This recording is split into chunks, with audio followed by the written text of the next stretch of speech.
Hey guys, and welcome back to Trekyards. I'm Captain Foley. I'm Connor Coggins, and we are analysing this recent Discovery episode. Stuart, are you okay? You got something on your shoulder? Is it a chip on the shoulder, or is it something a bit more organic? Yeah. That little green, I don't know what that was. Anyway. Is it a Seems to green be gone thingy now. going towards the red thingy? That's a question. Sure. Wrong franchise.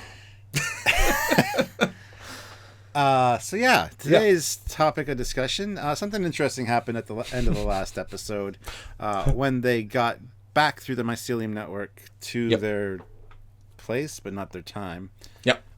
There was a distinctly different, bigger green spore that they focused on, followed it as it spun around and landed on Tilly's shoulder and then dissolved. I want to talk about that. And yes, we're going to talk about 3 seconds of video footage that had no context. That's what we do. Well, I think it's a huge setup for something happening in season 2. Absolutely. Well, that's the thing. You don't focus on it unless it's important, and it was such a random focus, and it's not subtle at all, but if they didn't do it then, they could never do it. So, yes, it's a setup. And what do you think, Stuart? What do you think it means? Give me the theory, because it is worth noting that her face straight after, it could either be really like, yay, we did it, smile, but the vibe I got, because I saw it as the green thing went into her body, didn't dissolve. I saw it as like so it became part of her. I think is the core there. She had a certain look. Is it because she's now feels something affected by it? It's a very distinct pause. Could be either, or could be neither. But what do you think? I think that this is... Well, I'm not going to sugarcoat it. I'll just say it. I think this is Hugh. I think this is Hugh coming back in some form, maybe implanting her. Maybe Tilly's going to end up being pregnant and giving birth to Hugh, like, you know, in the episode The Child in TNG. Something weird like that. Maybe that was Hugh's way of coming back. Kind of weird. Wow. But I think... That's my thought. I think that it's Hugh in some form coming back. That is not where I thought you were going to go with that. Wow, okay. Well, it is weird, though, because Hugh is his man, friend, lover, husband, life partner, whatever. They didn't really classify it, you know. Soulmate. There you go. You would think he'd be obviously broken up, although he's obviously in his multi-dimensional brain still a bit. He was very sort of focused on the grander picture. Is he going to try and stop it? They have time travel. Are they going to try and go back? Can he... You know, I assumed that was going to play a part. As I think we assumed in the scene where he's focusing on him and going... And they end up 9 months in the future. I assumed he would say, Hugh, and that would be the emotional tie that would bring him back to the past to then try and save him. That would be an obvious thing. I guess not. Whatever. So, if they don't even address you lost your husband, like, really address it, like, emotionally... I'm sure they will. We just haven't had a chance. It's been a roller coaster ride. Yeah. Right? So is the green thing that? Is the green thing part of it? That'd be weird. I have my only word for it is as a plot line. A bit weird. Or is it Lorca? Oh God. Maybe Lorca. Red and bleeding. Lorca's possessed Tilly, who will now become Captain Killy in our universe as well. That's interesting. But no, I have a feeling it's Hugh, because I liked Hugh's character. I'd like him to come back, but he did say he was, but that might have just been the flashback, or the spore brain thing. Yeah. So I don't know. I think it has potential, and something's going to be addressed. I think in season 2 for sure. So I'm excited to see it. It was just a very odd choice to show it the way they did. They obviously have plans for it. And it's something that I'm looking forward to seeing where they go with it. Could be a leprechaun because it's green. If you break down the moment, what was happening was that they've reappeared in their version of our universe. Prime reboot. Prime whatever. And the spores that were in the chamber, that were in the alternate universe, are now inside the ship. The whole ship, or at least the bits we see, have a sporiness. That starts to fade up, to disappear, but a single thing leaves that pack and melds with Tilly. So that's interesting. Like, is that the network saying thank you? You know, the thread that is the universe will have maybe some organic life to it. So the way I sort of took it was that they might say Stamets has been a bad boy. Stamets can, because it's pretty amazing that he recovered so quickly and could use a spore drive. Right? Again, we assume never spore again because he can't use it. Mm-hmm. They could in one of the Flash episodes because the Speed Force is sort of alive. It's so powerful as a consciousness ish, and it can stop people from using it. Sort of, I think. And it can choose to give them their power back. So it'd be interesting if the Spore network, the Spore universe, says, right, Stamets, you've had your chance. You did what we need you to do. Especially if the Spore drive can access time, then it if there's a consciousness of time, it understands it. Whatever. You've had your Spore experiences. Now you're no longer you can't connect anymore. Tilly, we want you to be our next, Spore drive captain. So they've added that special spore to her, like they injected tardigrade DNA into Stamets, and then she can do it as well, and she's the next gen, or even literal. She's got tardigrade's ability to influence the spore drive and whatever. I like the possession idea. The Lorca idea is really interesting, because that'd be a hell of a way of having him be there. That's really interesting, dark but interesting. I mean, what a sad thing to have Tilly do. But I feel like it's probably changed Tilly in some biological way that is spore related, or maybe she's now the one that destroys the ship eventually because the spore drive has opened her up to the universe and knows this is too powerful for humans to have. The Mirror Universe had something vaguely similar, and they did bad things and almost destroyed the universe. Or maybe she gives birth to a tardigrade human hybrid. Oh. who they plug into the spore drive and has better control over it than Stamets. Don't make me spore. Ooh. So how the tardigrade originally? I guess they did just stab him. Maybe I don't know. That was a bit. I'm sorry, guys. I'm sorry. I just feel like they specifically didn't. Like the child is such a panned episode. I felt they wouldn't reference it by having it be birthed by another creature. I felt that's such a. That's spore drive rape. I mean, that's awful. They did it in Star Trek Continues as well, didn't they? They had one similar. I can't remember. I think so. It's been in multiple shows. I mean, it's certainly not a new concept. I don't know. There's again, they've got a lot of potential to do a lot with that. They obviously have a plan for it.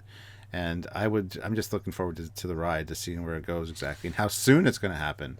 I mean, could this hit mid season 2 once everything's calmed down and everything's back to normal, and all of a sudden oh damn, not everything's back to normal.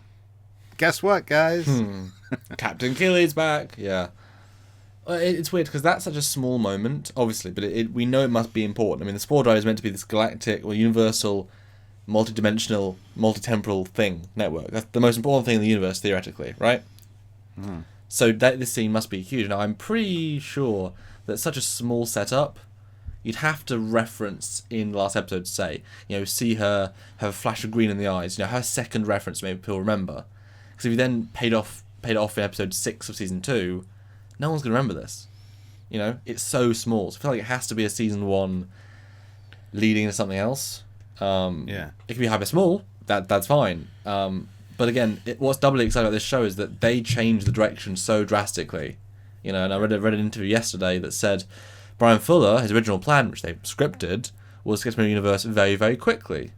They pushed it back like 5 episodes because they wanted to learn more about our characters. And guess what? 5 filler episodes. That are the weakest 5. Really didn't pay off.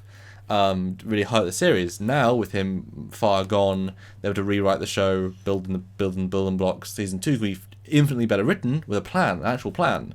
So this is one of those steps. So that's why I'm more excited. Like you said, more excited because they actually have a payoff and a payoff. Okay. Simplify it down. Is this a good thing or a bad thing? Do you think? I think deep down in my heart of hearts, I think it's a good thing. But I think for storytelling's sake and for interest, it's going to be something sinister. It could. Hey, it's green. Maybe it's a baby Gorn. I don't know. It was the Gorn that Lorca had skeleton of. The spirit of him, yeah. Yeah, oh dear.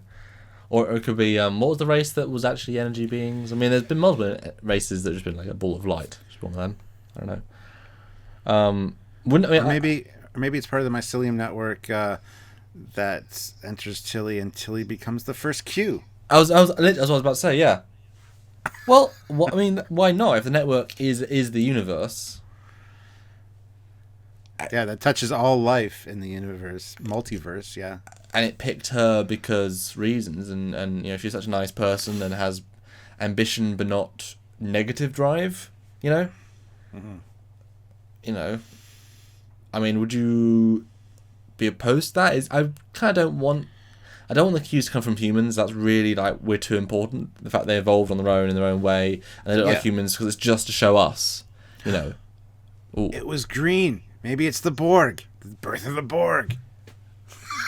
She's the first Borg queen. So the mycelium I'd be wanted awful. the Borg. I like Tilly. I don't want anything bad to happen to Tilly. Season 2, the Borg threat. Tilly just suddenly goes, nanoprobes, promotes the Discovery. The mirror Discovery has to save her.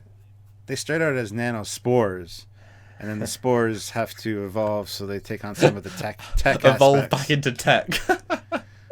Yeah, because something happens. Oh, and they're dying outside the network, so they need to use machines to compensate, and they become nanites, and yeah. It's not a lot to go on, obviously. But this is fun. I mean, we wonder if those who didn't notice it, because it is almost a throwaway piece, but if you understand filming, it's not. It's the exact opposite. I feel like it'll probably, like, Tilly's obviously a fan favourite. They obviously pitched that way. That's where she's leading, but then again, you kill a fan favourite, it has more impact. Have them have a sacrifice is even more impact, I feel like it's probably a good thing. Maybe it's the Spore Drive or the Spore Mycelium trying to give them the ability to fight the next step. I mean, theoretically, if the Emperor's mothership had full-on Spore power drive, right? But not Spore drive transportation, and Spore torpedoes are easy to make. Why couldn't the ISIS Discovery, which we know is in the Prime Universe, and we know didn't swap because that doesn't make any sense? What if they're also Spore power enabled, and therefore you need to to fight them, those that might try and destroy the Spore drive again or Spore universe again? They've given Tilly the something to help, self-defense sort of thing. It could also be that the Spore network is just interested in the humans that have been interfering with it and want to learn more about them. So they sent a representative.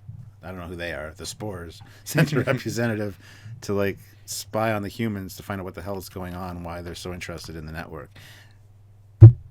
There's lots of possibilities. There really are. Okay, so you think it'll be good? I think it'll be good, but also possibly bad.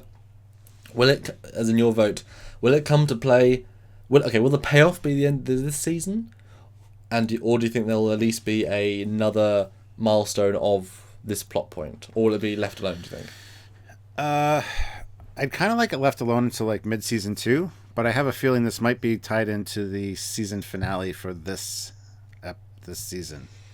There might be some dramatic thing that is a result of this, and that's going to be the cliffhanger.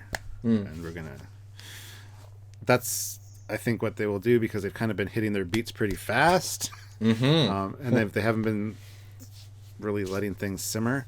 But if they let this just sit and mid-season 2 all of a sudden go, hey guys, remember what happened then? Well, guess what?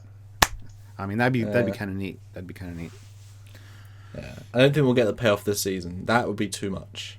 At this point, they knew they had a season 2 confirmed, so they could plan ahead. They couldn't really earlier on, but they could this time. Yeah, basically, Stuart, it could be anything. And that was our thoughts. And it is something. Yes. So what do you guys think? What is the green dot, and how important is it or unimportant, and what are your theories?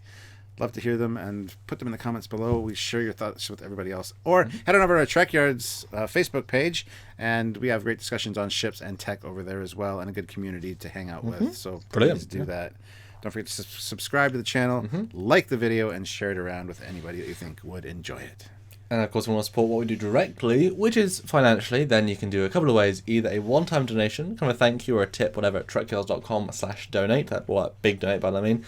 Or a regular donation at Patreon. You know, we pretty much rely on our Patreon donors to help give us the backbone of financial support to have us pay our bills, to keep these lights on, to let us do this show and all the shows, and also plan new content. You know, just like Discovery. If we know we've got the budget for season 2, we can plan ahead. If we're working week to week, trying to keep going, well, we can't put that time in. So help us give us that backbone, and we always have cool things on the horizon.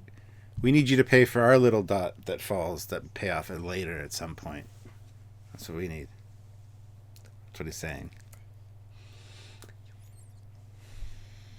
So until next time, with another theory or discussion about Discovery, I'm Captain Foley. And I am Common Hawkins. See you. Bye, guys.